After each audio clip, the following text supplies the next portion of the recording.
Welcome back to another episode of the Aquademia podcast. I'm your host, Justin Grant. And I'm Maddie Cassidy. And today we are sitting down with returning guest Chip Terry, who is a competitive sailor and the CEO of BlueTrace.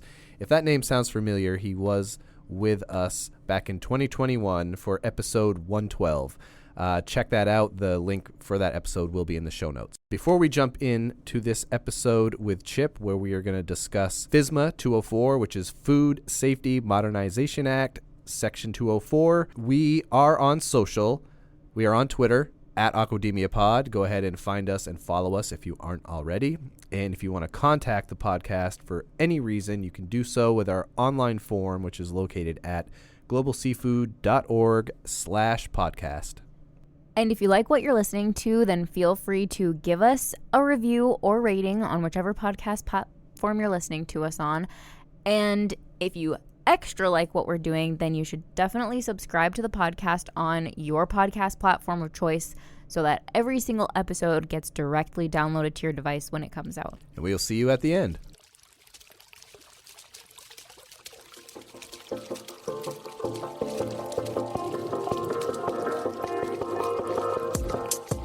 Welcome to the Aquademia podcast. Our diet is hurting the environment in myriad ways. I mean, we desperately need to eat more seafood. This is a pioneering industry with a whole lot of people who have really good ideas and a lot of experience and are unafraid. Aquademia is your go-to podcast for a fresh take on all things seafood.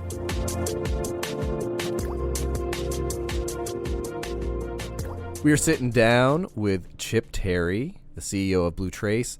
If that name sounds familiar, it's because we did an episode with Chip back in October. It was released back in October 2021. It was episode 112, Seafood Innovations, Product Tracking Made Simpler with Chip Terry of BlueTrace. So Chip, welcome back. Hey, thank you for having me. It's exciting to be back. And what episode are you guys on now? Oh my. Like 280? Yeah, maybe? we're creeping up to the 300 mark. So for more sure. than double since the last time we saw Wow.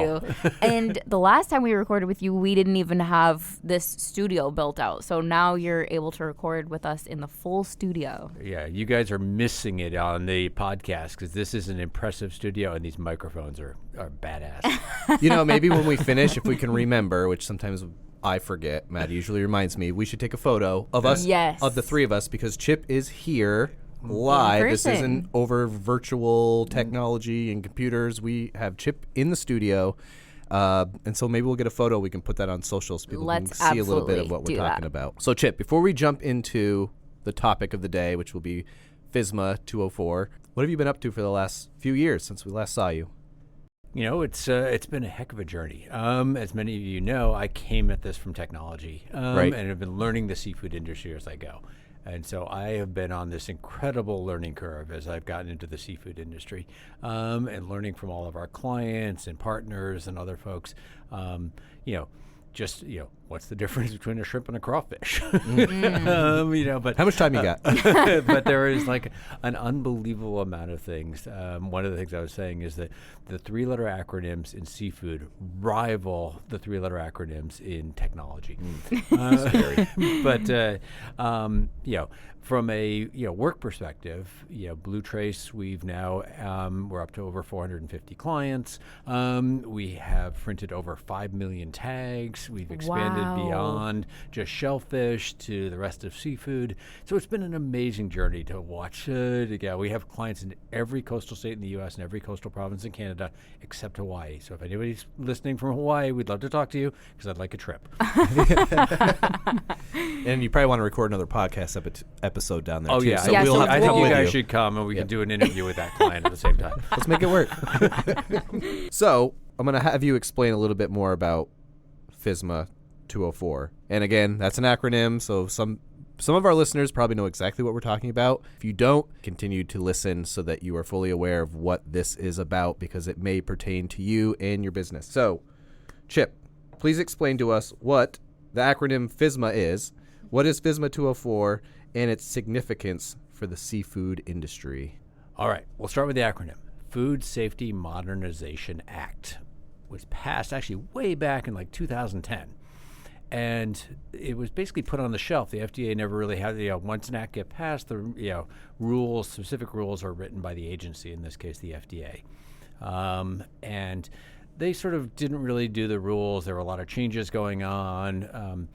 But they've, a couple of places filed lawsuits saying you've got to write the rules. So under threat of a lawsuit, they wrote the rules.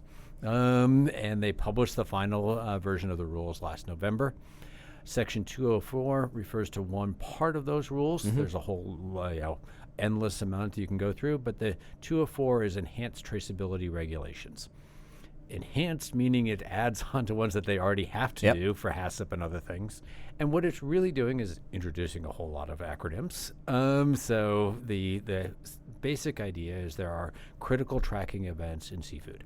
Harvest, shipping, receiving, cooling, transforming, that are, you're now required to record key data elements, or KDEs, another acronym, at every one of those CTEs. Every critical tracking event has a series of KDEs that you're supposed to collect.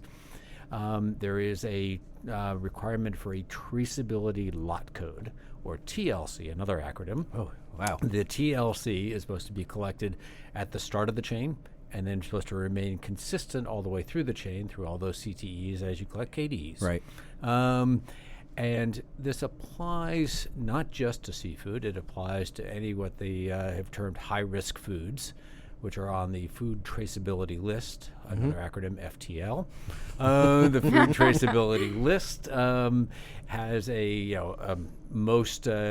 lot of items are on there. Almost all seafood is on there. If you happen to be a squid producer or scallop abductor mussel, you're exempted. If you or catfish is exempted as well. Okay. Another big exemption is actually any of the shellfish that is covered by the National Shellfish Sanitation Program, or NSSP, another acronym.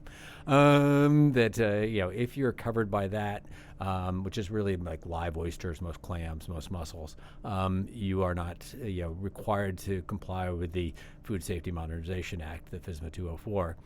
The reality of it is, in my world, I see a lot of the regulations that are already on shellfish really expanding to the rest of seafood. Okay. So for a lot of the operational realities of the world, what you're already doing in your shellfish department is probably what you're going to have to do in the rest of your world.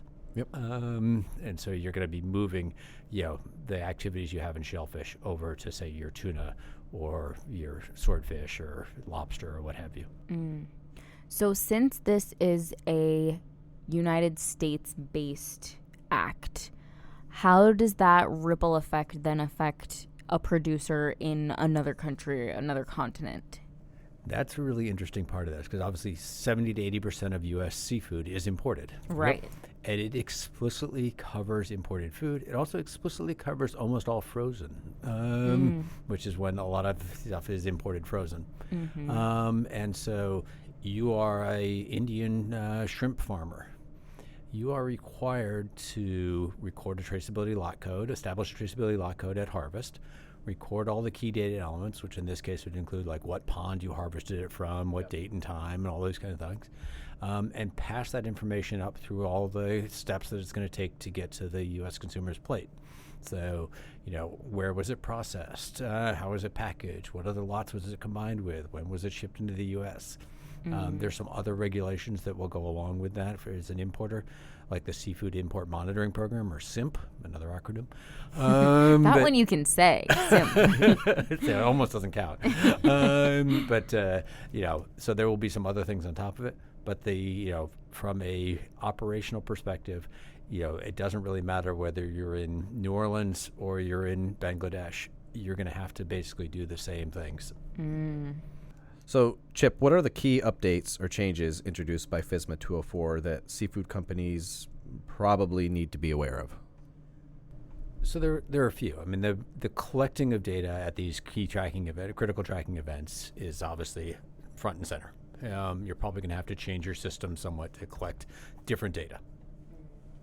You're also going to have to ingest from your suppliers things like the traceability lot code and on some other key data.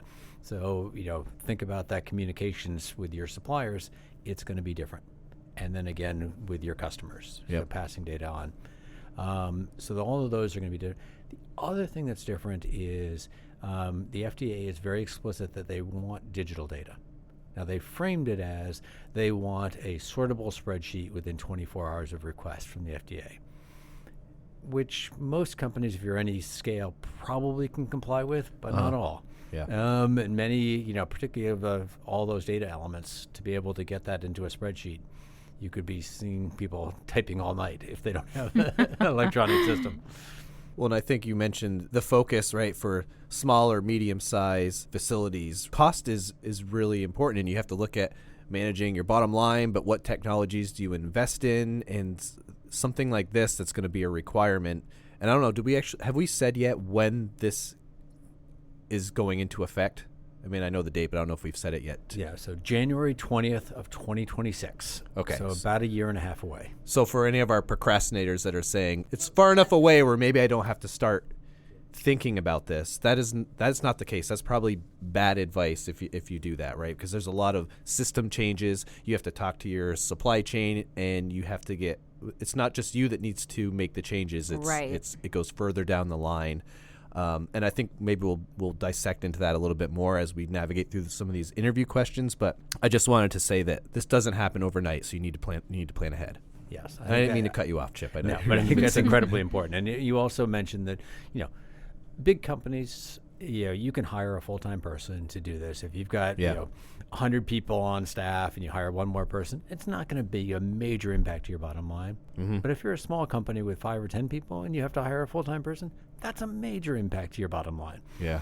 And so, figuring out how to make people more efficient so they can do this, have the systems in place so this just happens, that you don't need a full-time person to, comply with FSMA, I think is what you need to be thinking about now.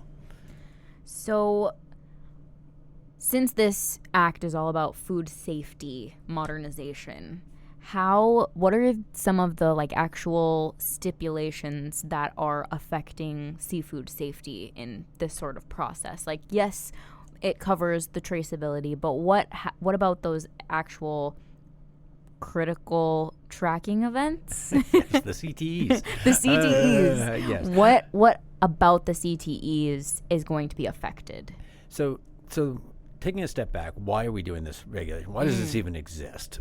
It exists because way too often people get sick and die from eating bad food. Right. Mm-hmm. And there's all these horror stories out there. And so Congress responded to all the horror stories. Mm-hmm. And just to be clear, our food is safe 99.9% of the time. When something bad happens, the FDA or any local health regulator wants to get that food out of the supply chain as quickly as possible. Right. Yep. There was just an instance recently with baby food that happened to have lead in it that was really horrible. And then there was a huge shortage afterwards. But they couldn't figure out where this was coming from. And it gets, packaged all different ways. It goes to lots of different retailers. Yep. It goes all over the place. Time is of the essence to be able to get that off shelves, right? Yeah, and if it's my kid and there's something unhealthy out there, I want that off the shelves tomorrow. Right. And the FDA has trouble doing that if they don't have the documentation. So the idea of a traceability lot code is I can look at that lot code, I can trace it back really quickly, trace it forward really quickly, and get it off the shelves. And so that's a really good idea. Definitely. I don't think anybody argues with it. It's going to be the challenge is going to be in the implementation. Right. What do you see as some of the potential challenges for some of these companies that now this is top of mind, they need to implement this, but what do you see as some barriers or some challenges that they're going to face? Well, first of all, most people in the seafood industry are not sitting behind desks recording things. It's a industry that is really defined by a lot of small players. Mm-hmm. And a lot of trade. It's the most traded protein in the world, 3x beef. So there's going to be some inherent challenges in that world. And it's a change of practice. So, now a lobster dealer on the coast of Maine needs to put a traceability lot code onto a set of lobsters. Mm-hmm. But then we have a lot of mixing and matching. So we have a lot of processing. Take that lobster. It probably got combined with 5 other crates of lobster at some point during the chain, then got split apart, and some got sent to be frozen, and some got sent to as whole, hard shell lobsters, and some got sent to something else. And so everything's getting, changed along that supply chain. Yep. And that's a hard thing. That's a challenge to put in there. So I was just talking to somebody who's like, yeah, we ship out lobsters and we put a lemon in there. Now we got to track that lemon. Maybe we take the lemon out. Yeah. Let's not make this challenge more challenging than it needs to be. All right, lemons off the list. So keeping those sorts of challenges in mind, what sort of things should producers and facilities be looking out for to ensure that they're complying with FSMA moving forward? Yeah, so we've got a white paper on our website. If you'll go to blue-trace.com, you can download the white paper for free there. But basically, do an audit to start with. Am I collecting these KDs? You're probably collecting a lot of them already. Yep. Right. At these critical tracking events. Do I have lot codes? Are they stable lot codes? The lot code that I came in with is the lot code it went out with. So you're going to do an audit to figure out what the delta is between these. Then my next recommendation is use this as a chance to figure out the efficiency of your operation. Don't look at this as a tax, but is there a way to make your operation more efficient by using some of this data, by collecting it more efficiently, having it come in with the data on it and having it go out so that you can do real-time inventory, or know what your loss rate is or what your yield is or any of these other things that can actually improve your bottom line. I'm old enough to have been through Y2K. There were a lot of companies that used Y2K as a chance to upgrade their systems to make them much more efficient. And I think that smart companies in the seafood industry are going to do that. That's a great approach of looking at it sort of as like as a positive thing. Like what new things can we get out of this that we weren't doing already? I think there's also been the wave recently, traceability just being like a hot topic, right? Definitely. Consumers asking about where food is coming from. So I think because of that, to your point, Chip, there are probably certain things that are already in place with some of these companies because that's what people are asking for. I think that's exactly right. I think smart companies here may look at this as a great marketing opportunity. Seafood has unbelievable stories. And unbelievable pictures and learning about where this oyster is farmed or where the salmon came from and all this, there are some amazing stories that get lost in the supply chain.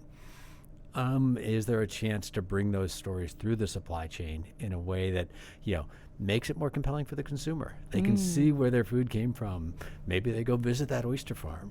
There are some things that we all love. And this is a chance to actually do that. And then there is just, the number one expense for any seafood distributor is their inventory.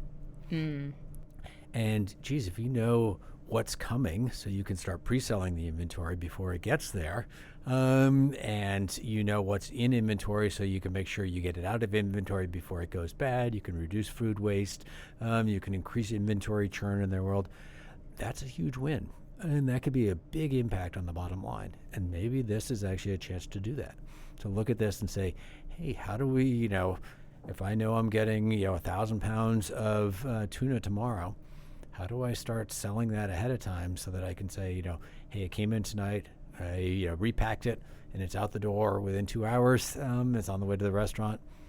That's a good Everybody's point. happy in that world. Yeah. Yep. So thinking about what you were just saying about seafood stories, I love that. And it's so true. Seafood is so unique in that there's so many amazing stories behind how the product actually gets to your plate. And thinking about those stories and how they can be supported by FSMA, I think that there's a huge opportunity for enhanced consumer confidence in seafood products. So how do you see FSMA playing a role with consumer confidence and trust in the products that they're buying? Yeah, and it should enhance it, right? I mean, that's the entire goal. It should enhance trust, and it is one of the number one reasons that people don't eat seafood is that they're worried about food safety. If this ensures better food safety and that worry goes away, I think it's good for the entire industry. Do you and I know you're not a fortune teller, but do you think that there's a possibility that FSMA, because something that I hear a lot from consumers in the U.S. specifically is like, oh, I don't like buying seafood from this very large region of the world. So do you think that FSMA might help some of those people that have those notions in their mind about entire swaths of the world? Do you think that this could help them with those perceptions? I would think so. I mean, I think by doing this, you're able to, really instill confidence in the food that does make it to the table. Yeah, I think it's one thing to just say, you can trust this, and then you just take someone's word for it. But now it's like, not only can you trust it, here's the proof. Yeah, here's the proof. Here's here's where it started. Meet the farmer. Right. Meet these great farmers. Meet that oyster farmer on the coast of Maine. Meet that salmon farmer in Norway. Meet that shrimper down in the Gulf. There are like all these different stories of folks that you want to meet. All right, we're going to get into some technologies. See if you have some advice here. Are there any specific tools, technologies, or strategies that seafood companies can leverage to streamline FSMA 204 compliance? Well, you can start with BlueTrace, but that's an obvious answer. Well, no, I was hoping you'd start with that one. But start with first principles. What are you trying to accomplish? So do that audit. Know what you're trying to accomplish. Know where your gap is with your current system. It may be that your current systems, whatever it is, works, and that's totally fine. You should do that. And then if it doesn't work, know what you're looking for.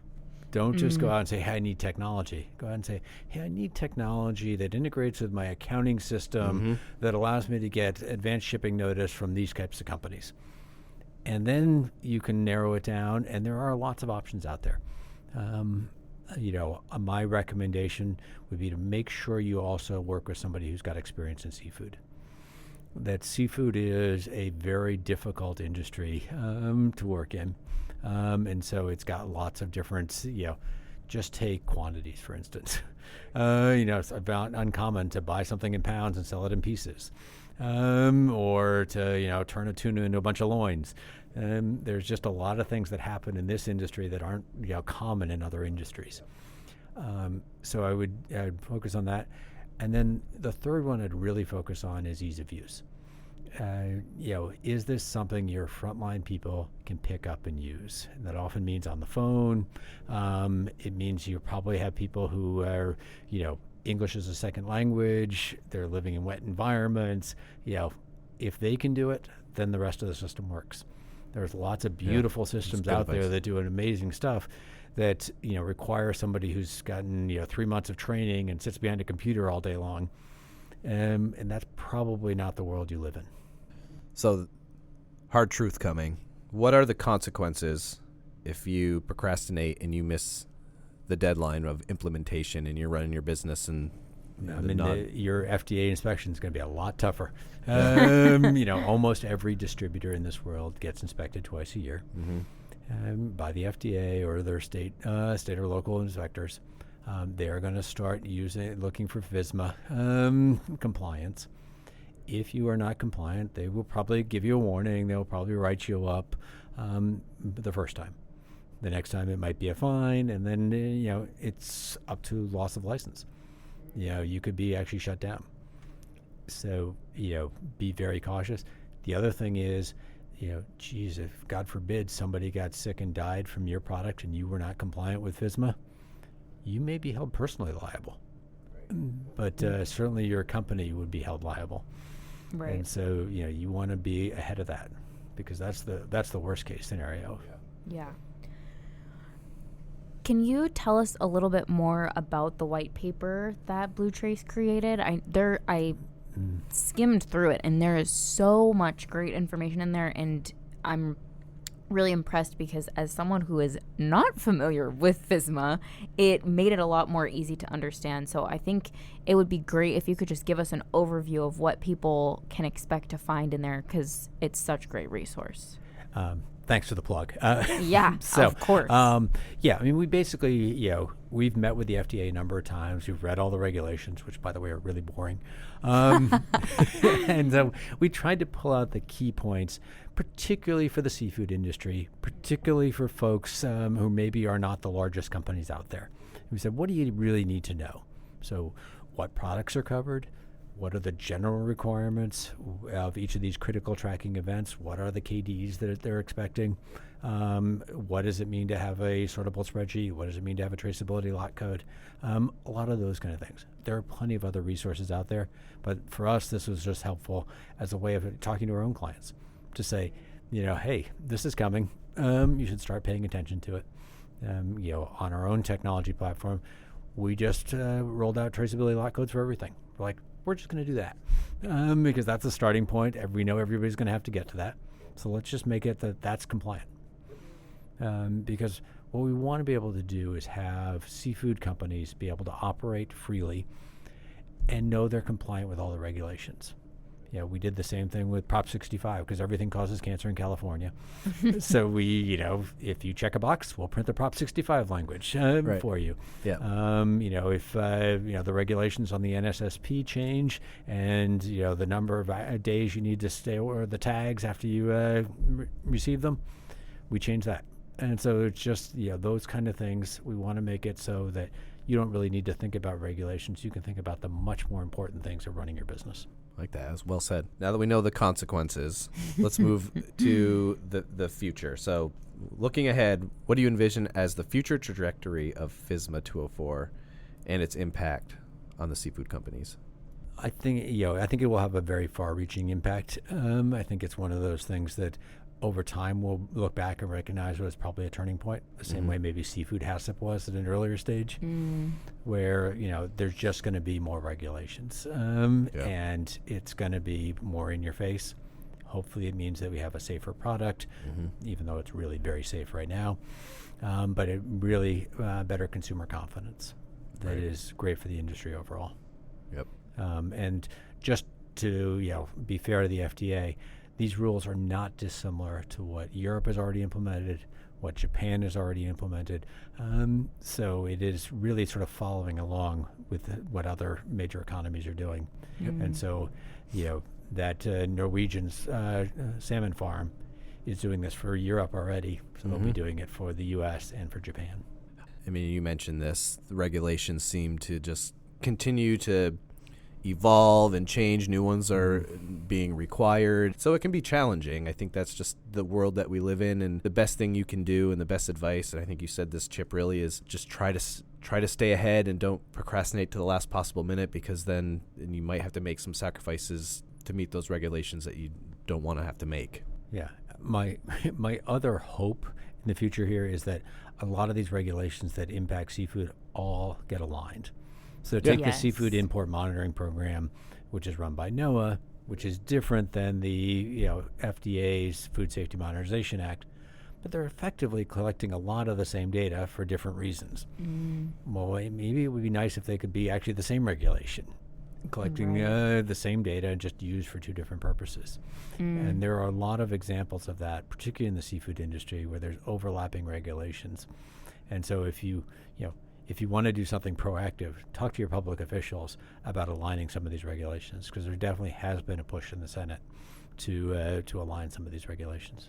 I mean, I think what even sparked that last comment that I had was when we were talking about just the regulations that maybe they're doing in Europe or what Norway's already doing. But if they're exporting to Japan or exporting to the United States, wherever, and if you're almost like a middle person because you have a great product and it's going all over the place, what are the regulations in order to successfully get your product into those countries or those regions? And because of that unique scenario, you're having to do a lot of different things that someone else might not need to. So finding how to streamline some of those regulations so that it's a little bit easier for someone in that scenario, that would be welcomed, I'm sure. Yeah, I think I mean, the danger of all of these regulations is it becomes prohibitively expensive to comply with them. Yep. And then people either cut corners and just don't comply with them, or they're out of business. Go out of business, or more likely they just raise their prices for everybody. Yep, that's true. And that's not what we want either. Because the other big reason that people don't do seafood is it's expensive. Yeah. And so, we don't want you to be, have unsafe food, but we also don't want expensive food. Right. And so figuring out that balancing act there is really important. Yeah, getting in the middle of all of the different variables. That's the hardest part, probably. Yeah, and I don't envy the FDA on this. As much as everybody loves to badmouth the FDA, and we all do. This is a tough one, and they, to their credit, they did their homework. They spent a lot of time visiting plants and whatnot. They've had a lot of staff turnover, which isn't helpful, but they have tried to do their homework on this. And I expect we will see some changes after it starts rolling out when they realize where the challenges are. So before we kind of wrap up, is there anything that we didn't cover that you want to cover while you have the platform? Like, is there any aspects of FSMA 204 or the industry or anything that comes to mind that you want to get out there to our listeners while you have the mic? Tons of stuff. I want to talk about my beautiful vest. I want to talk. You do have a great vest on. But people will see it. We're going to take a photo. All right. No, the reality is, I think this is an incredible industry. I think that there are some amazing people that have been incredibly welcoming as I've been learning this industry. They are incredibly hardworking. The product they produce is great for our health. It's great for our environment. Have you looked at the carbon emissions of seafood versus everything else? And it's great for our local communities. I mean, I grew up on the coast of Maine. I know firsthand how important the fishing industry is for the coast of Maine. And, you go almost anywhere in the world now, and you can see that same story. And so I think this is a huge turning point and a huge opportunity. I think this industry is on a great track. And what I would love to see is that seafood surpasses chicken and beef at some point in the future, because I think it could. And I think there's so many innovative things going on in the aquaculture world and the distribution space that I think it's just an amazing opportunity. Well, if any of our listeners want to learn more about FSMA 204, if they have questions for you, Chip, if they want to learn about BlueTrace, where is the best place that they can contact you? The World Wide Web. blue-trace.com. And everything will be there for you. Everything will be there. All of our contact information is there. You can find us on LinkedIn or Instagram or any of those others, but start on the web. Usually that's the easiest. Right. And we'll make sure to make that easy for our listeners, and we'll link to it in the show notes. And remember, if people are interested in learning a little bit more about BlueTrace, I know this will be 2 years. This is from this recording that was 2 years ago. We do have episode 112 in the queue. So if you're listening to this episode and you want to listen to another one right after it or before this one, go to episode 112, which was the first time we had Chip on the Aquademia podcast. And we'll link to that in the show notes, too. And guys, thank you for doing this. I actually have been listening to your podcast religiously. I think I've listened to almost every episode, and I learn a ton. And I'm sure other people do as well. Well, we appreciate you deciding to make the trek to come sit with us in our lovely studio and give us all this knowledge on FSMA 204, because Maddie and I couldn't have done this one without you because we don't know anything about it. Definitely not. Well, the studio is amazing. I'll come anytime you want. All right, excellent. You heard it here first. Well, Chip, thank you so much again for joining us, and we'll see you next time. Thank you, guys.